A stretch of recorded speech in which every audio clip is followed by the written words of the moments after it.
my new Ryobi 10-inch chop saw with a slide bar on it. Anyway, it's got a laser pointer. I'm shocked at how beautiful it cuts. Watch this here. I'd like to show you what I'm gonna do. You see where I've got these two cuts in there? Well, with this chop saw, I can get right on the number because I'm aiming my laser pointer there.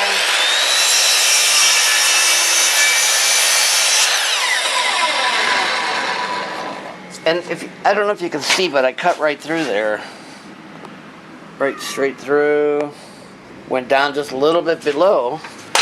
And then I'm going to do the same thing on the other side of the mark. If you saw there, I twisted it up a little bit because I know otherwise I've still got the round of the blade there. So that's what I'm looking for. That is so beautiful compared to, I don't know if you've seen some of my old saws. And I know a lot of people have made fun of this one because it doesn't have a good blade, a good guard on it. This one, I had to calculate a guard here to match. I couldn't get it to, it wasn't square anymore.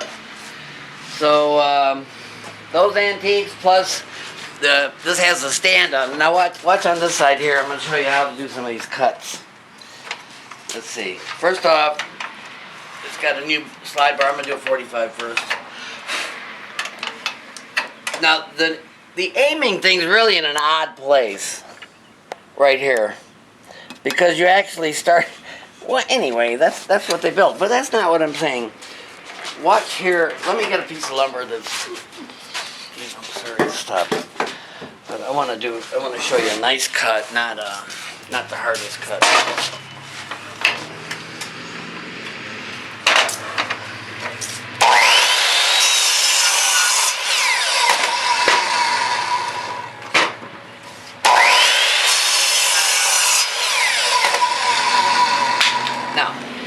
I'm going to go back to a 45. You got to watch this from both sides. First, right here, you're not going to see the first cut, but let me make a cut here. Come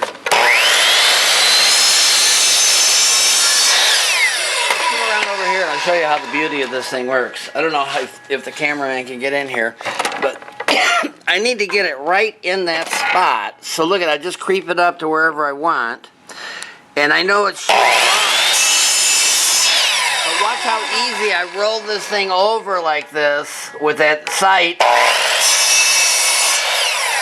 Now you don't want to have all this junk in here. You want to move it out of the way. But watch how easy I'm lining this up. Now that's the point there. Look at that beautiful top on there. I know you're thinking it needs sanding. Let me show you kind of the same thing. I know I need a dust mask. On a smaller piece of lumber.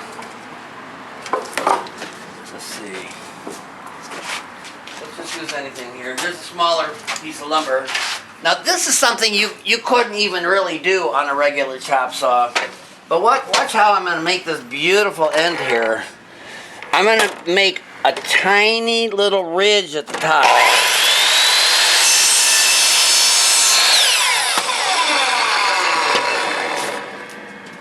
I can see right where I want to cut.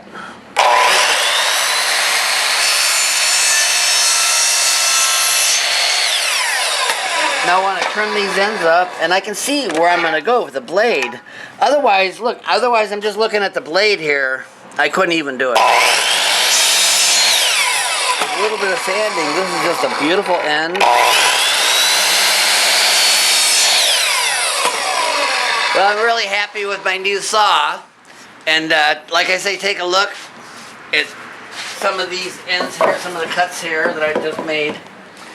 These two, I don't know how you can see them.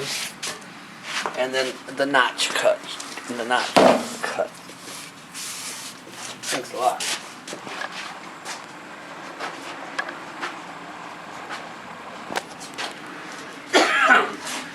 I'd like to show you one more feature of this saw. And it's got a sliding tray. I've never had that before.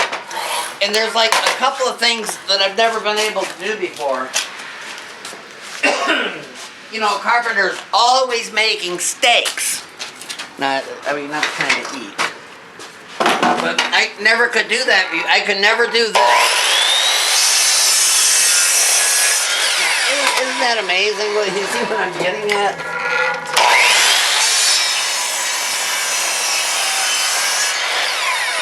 Now that's going to be easy to put in the ground. This saw is just phenomenal. Then,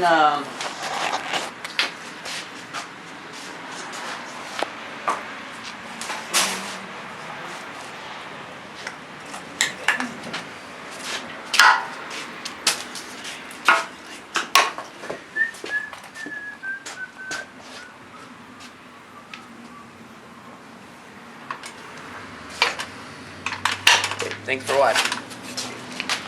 Forget slide rule.